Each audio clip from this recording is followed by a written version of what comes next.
안녕하세요, 여러분. 잘 지내셨나요? 제가 한 며칠 여러 가지 좀 생각을 하느라 방송을 못 올렸습니다. 어제는 제가 그 저번에 소개시켜 드렸던 우리의 불행은 당연하지 않습니다. 저자이신 김누리 교수님하고 통화를 했는데요. 사실 제가 김누리 교수님한테 좀 새로운 정당을 이끄는데 좀 나서주시면 안 되시냐고 이제 여쭤봤는데, 이제 하시는 말씀이 본인은 연세가 많으셔서 좀 힘들다 하시면서, 이제 앞으로 만약에 뭐 좋은 정당이 생기거나 정치 학교가 생기는 경우에 뭐 이렇게 강의는 해줄 의향이 있으시다라는 답변을 드렸어요. 그래서 아쉽지만 결국 우리의 손으로 여러분들, 우리 젊은 세대들, 그리고 청소년들까지도 우리가 함께 새로운 우리나라의 새로운 정치 지형을 만드는 데 앞장서야 될 것 같습니다. 오늘은 제가 여러분들한테 우리나라의 지금 정치 발전을 가장 맡고 있는 부분들을 몇 부분 좀 같이 의논해 보고 싶었습니다. 가장 큰 그 부분 중에 하나는 김누리 교수님도 언급하셨지만, 이제 선거 제도 자체가 승자 독식 제도라는 어떤 정근대적인 제도에 머물러 있기 때문에 이 제도를 근본적으로 바꿔야 된다는 건 뭐 말할 여지가 없고요. 그래서 비례대표제로 이제 가야 한다. 그리고 대통령제도 과연 이게 민주적인 제도 중에 가장 이상적인 제도인가라는 것도 의논을 해야 되고, 의원 내각제로의 개헌도 함께 의논할 필요가 있다. 이제 이런 얘기를 드렸는데요. 오늘은 그 선거 운동을 이제 여러분들이 선거를 할 때 그 내는 기탁금, 그리고 선거 자금에 대한 얘기를 좀 할 거고요. 두 번째는 선거운동 기간의 제한이 우리나라에는 아주 비현실적으로 되어 있습니다. 정말 많은 그 서양의 서양이나 뭐 외국 분들이 알고 나면 되게 놀란다고 하시는데요.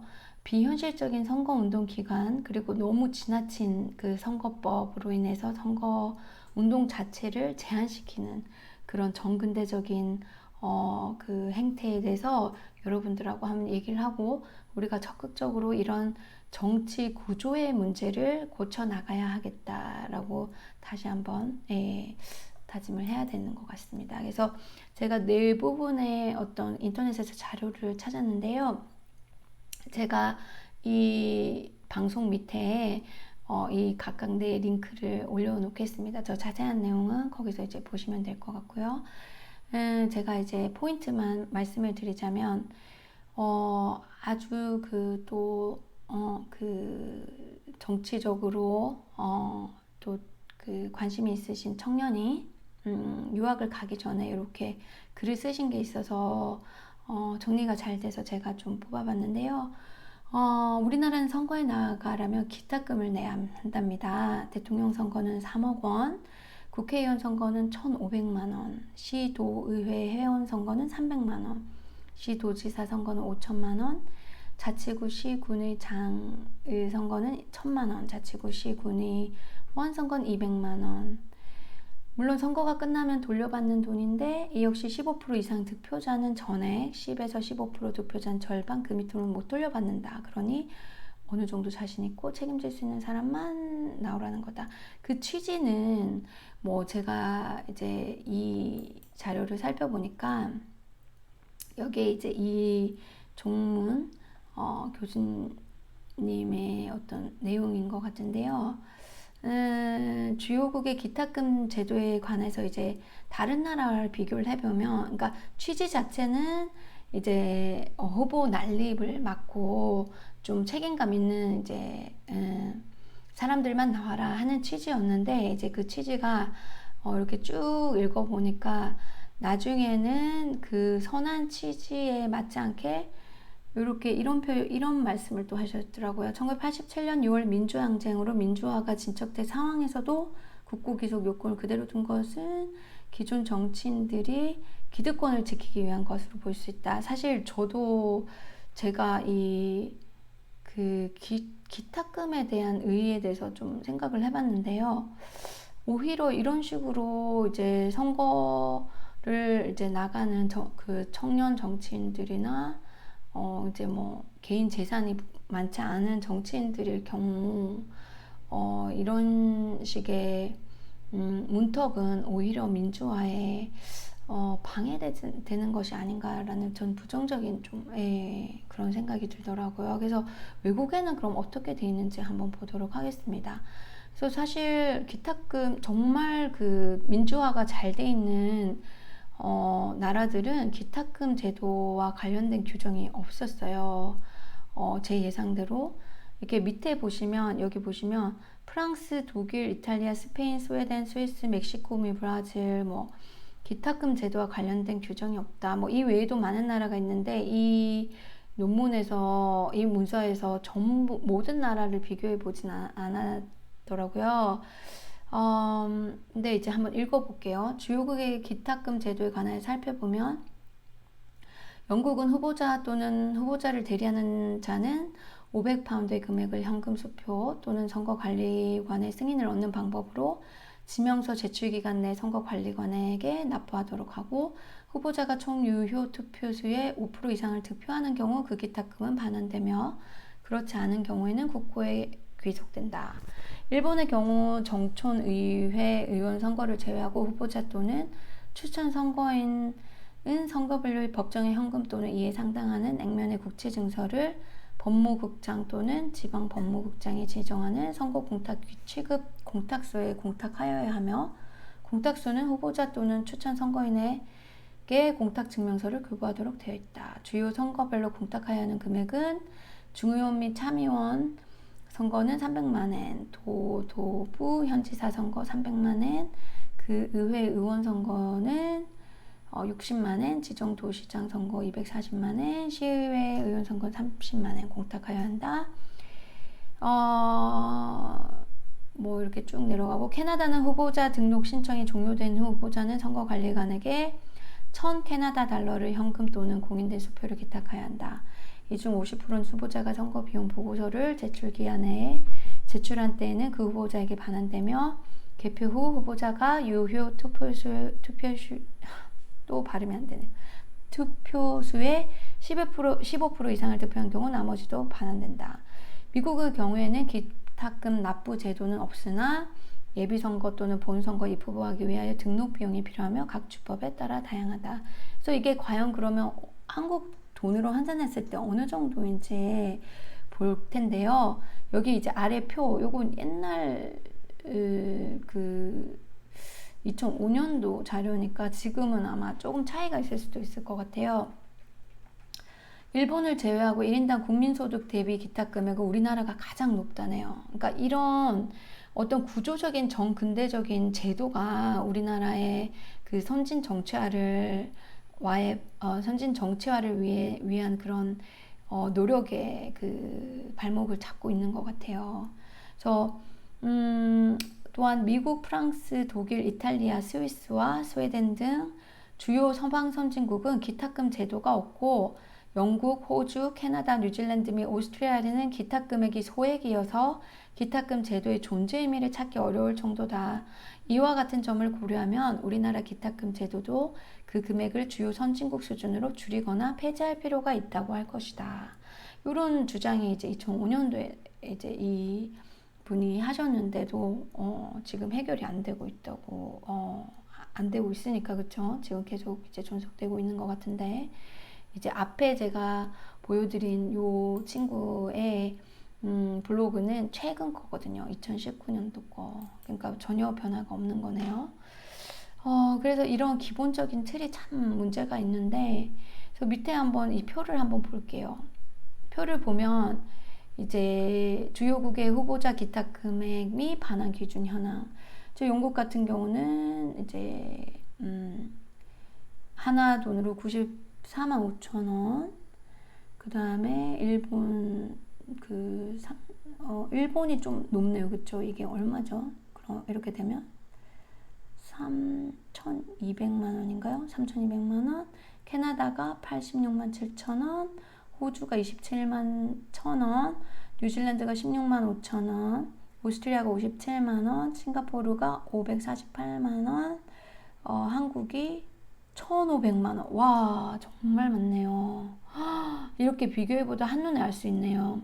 우리나라가 1인당 GDP 소득 대비 또 대학교 학비가 또 가장 높다고 하네요. 그 김유리 교수님에 의하면 정말 우리나라 왜 이렇게 높은 게 많죠? 그러니까 자살률도 높고 산재 뭐 일하다가 돌아가시는 산재 재해율도 가장 1위고 뭐 불평등 지수도 가장 높고 부동산은 말할 것도 없고요. 부동산은 10%의 그 한국인이 97% 가까운 부동산 소유한다는 말씀을 하셨던데 김누리 교수님께서 저는 믿기지가 않아요. 사실 지금도.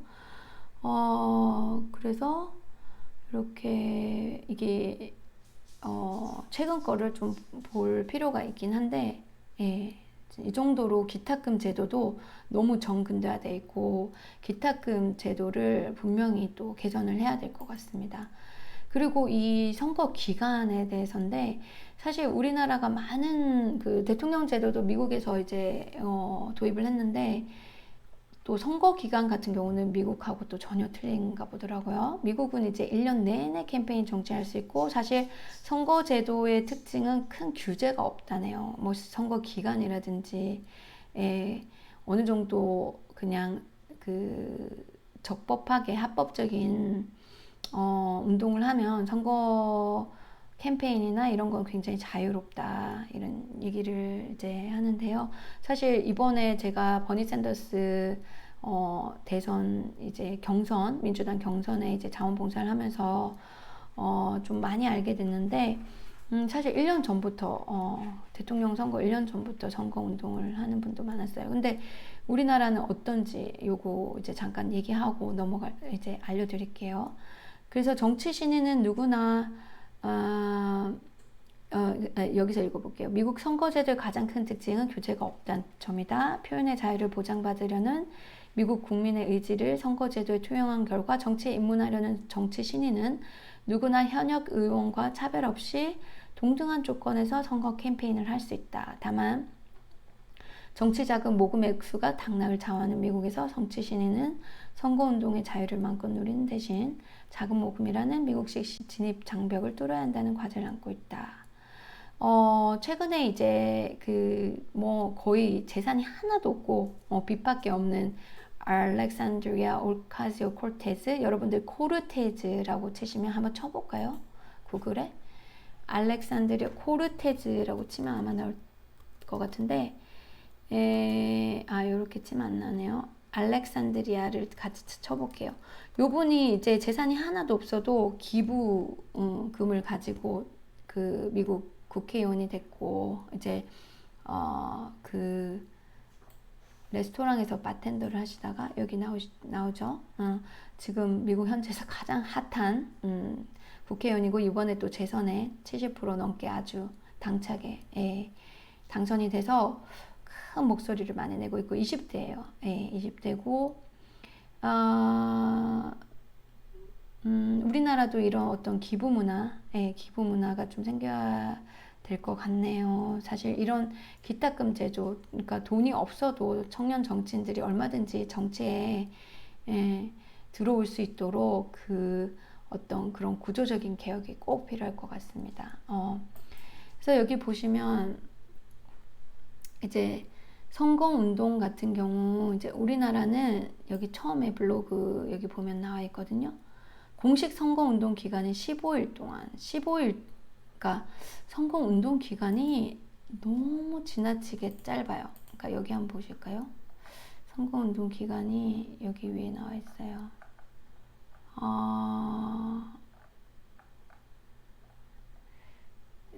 이쪽이 좀 찾기가 힘드네요. 잠깐만요. 그러니까 우리나라 선거운동 기간은 22일인 것 같더라고요. 제가 이걸 찾았는데, 여기 나옵니다. 여기 이게 선거 운동 기간, 이게 그, 선거에 대한, 법을 정하는 이제, 그 내용을 제가 뽑아봤는데요. 여기 보시면 선거운동 기간은 선거 기간 개시일부터 선거일 전일 2012년도 이제 내용이네요. 22일간. 이게 이 22일 동안 자기 이제 신인 같은 경우 자기를 알리고 선거운동을 뭐 대대적으로 할 수 있다고 하는데 이거는 거의 비상식적인 것 같아요. 이건 말도 안 되는 것 같아요. 정말 이건 정말 당장이라도 고쳐야 된다고 생각합니다. 근데 이제 뭐 이 선거운동 기간 전에 할 수 있는 방법이 조금 있긴 있는데 이렇게 쭉 내려가시면 관심 있으신 분은 제가 요것도 링크 남겨드릴게요. 할 수 있는 사례 뭐 이렇게 나와 있습니다. 할 수 없는 사례. 그러니까 이거 전부 이렇게 공부해가지고 여기에 따라서 하는 것도 정말 너무 좀 에너지 낭비인 것 같아요. 그래서 이걸 한번 전체적으로 한번 다 읽어볼 필요가 있긴 있겠네요. 지금 현재는. 그래서 이 선거법 자체를 개정을 해야 될 것 같습니다. 이런 정근대적인 선거법을 좀 개정해야 될 필요가 있다. 그런 것 같고요. 그래서 여기 보시면 여기 또 그 서울대학교 대학원에서 나온 이제 논문의 일부인데 전종익님 선거운동의 자유는 대의민주주의에서 최량의 대표자가 선출될 수 있도록 유권자에게 후보자에 대한 풍부하고 정확한 정보를 제공하고 선거 결과의 민주적 정당성을 부여하며 국민의 실제 하는 의사와 유리될 수 있는 대의제의 단점을 보완한 가을로 국민의 정치의식을 고양하는 기능을 하므로 헌법적으로 중요한 의미를 갖는다. 다만 선거운동의 자유를 무제한으로 허용할 경우 선거의 공정성과 기회균 등을 해칠 수 있음을 제한할 수 있으나 그런 경우에도 선거의 공정성은 어디까지나 선거운동의 자유를 보장하기 위한 수단적 성격을 가지므로 선거의 공정성 확보를 이유로 선거운동의 자유를 과도하게 제한하는 것은 허용되지 않는다. 그럼에도 불구하고 현행 공직선거법은 과거 관권선거와 금권선거가 행행했던 우리나라의 선거풍토에 영향을 받아 선거운동의 개념을 포괄적으로 정의한 다음 선거운동 기간 전에 그에 해당하는 모든 행위를 원칙적으로 금지하고 그와 별도로 선거일로부터 일정한 기간을 정하여 몇몇 행위 유형을 추가로 금지, 제한하며 선거운동 기간 중에도 선거운동의 방법에 관하여 상세한 금지 제한 규정을 두고 있다. 이러한 공직선거법의 입법 태도에 관하여 학설은 대체로 비판적이다. 자, 외국의 사례를 한번 볼까요? 외국의 입법례는 일본을 제외하고는 대체로 선거운동의 자유를 폭넓게 효용하고 있는 것으로 보인다. 아까 그 선거 위탁금도 일본과 좀 비슷한 것 같아요. 그 금액이 높은 거. 그리고 선거운동 자유를 제한하는 것도 일본과 비슷하네요. 네. 미국은 법률상 선거운동에 대한 제한이 거의 없는 대신 선거운동 비용의 모금과 지출 및 회계 보고에 관하여 상세한 규제를 하고 있으나 연방 대법원은 지나치게 엄격한 선거운동 비용 규제는 헌법에 위반된다는 입장이다. 사실 이 부분은 미국에서는 선거운동 비용 및 그 선거 운동에 대한 모금에 굉장히 지금 미국에는 부작용이 많이 생겼는데 슈퍼팩이라는 그런 제도 그리고 또 다크머니라는 그런 선거 자금 정치에 이제 들어오는 돈 때문에 굉장히 이제 피해를 보고 있어요. 거긴 또 거기대로 심각한 문제가 있는데 그거에 대해서는 이제 다음에 얘기를 해보도록 하죠. 그래서 독일도 선거운동에 대한 법적 규제가 거의 없고 정당 간의 합의에 의한 규제와 선진적인 정치 문화에 의하여 선거운동이 공정하고 질서 있게 이루어지고 있다. 영국의 경우 선거운동에 관한 규제는 거의 없으나 선거운동 비용을 매우 엄격하게 규제하고 있다. 프랑스의 경우 선거운동 기간에 대한 제한이 존재하지만 이를 위반하였다고 하여 처벌하는 규정은 없으며 나아가 선거운동의 주체와 방법 등에 관하여 폭넓은 자유를 허용하고 있다. 일본은 서구 국가들과 달리 선거운동 기간 제한과 함께 원칙적 금지와 예외적 허용이라는 규제 중심의 선거법제가 정착되어 있다. 공직선거법상 사전선거운동제가 성립하기 위해서는 선거운동 기간 개시 전에 선거운동을 하되 법률상 선거운동 기간 전에 허용되는 선거운동에 해당하지 않아야 할 것을 요한다. 공직선거법은 선거에 대한 단순한 의견 개진이나 선거운동 준비 행위, 통상적인 정당 활동 등을 선거운동으로 보지 아니하다고 규정하고 있고, 나아가 학설과 판례는 일정한 직무상, 업무상 행위와 의례적 사교적 행위가 선거운동에 해당되지 아니한다고 해석하고 있다. 그래서 쭉쭉 읽어보시면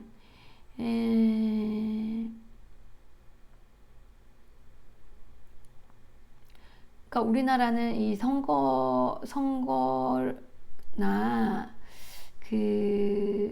선거를 함에 있어서도 아주 좀 창의적으로 좀 뭔가 아웃 오브 박스에서 이제 대중들의 국민들의 참여와 관심을 이끌어내는 그런 좀 새로운 그런 좀 창의적인 선거운동을 하는 거에도 많은 제한이 따르고요.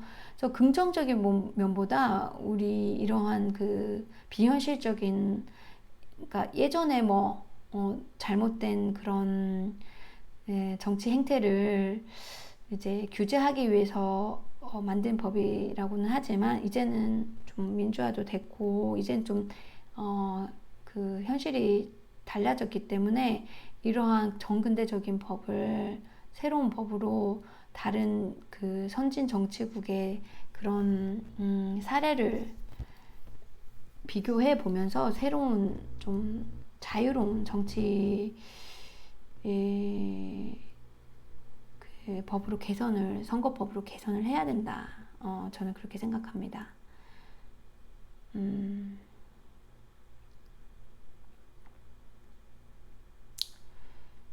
그러니까 여기 보시면 위 전원 합의체 판결의 다수 의견은 공직선거법이 선거운동의 규제를 통해 통상적인 정치 활동까지도 과도하게 제약하고 현직자와 정치인 신인 사이에 기회의 불균형을 야기하고 있다는 문제의식에서 사전선거운동제의 처벌 범위를 좁게 해석함으로써 실질적으로 선거운동의 자유가 가진 헌법적 의미를 살리는 결과를 가져오게 되었다.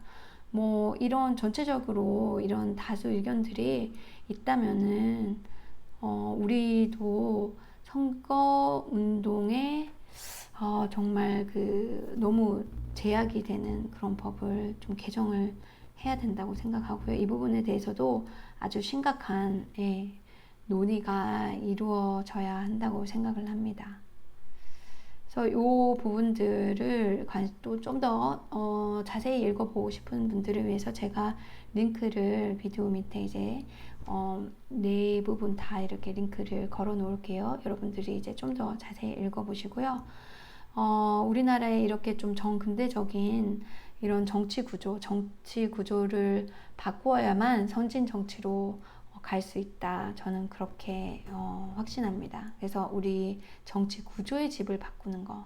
네, 제가 예전에 이런 내용으로 잠깐 방송을 했는데 이런 부분도 앞으로 꾸준히 여러분들하고 의논을 할 예정이니까요.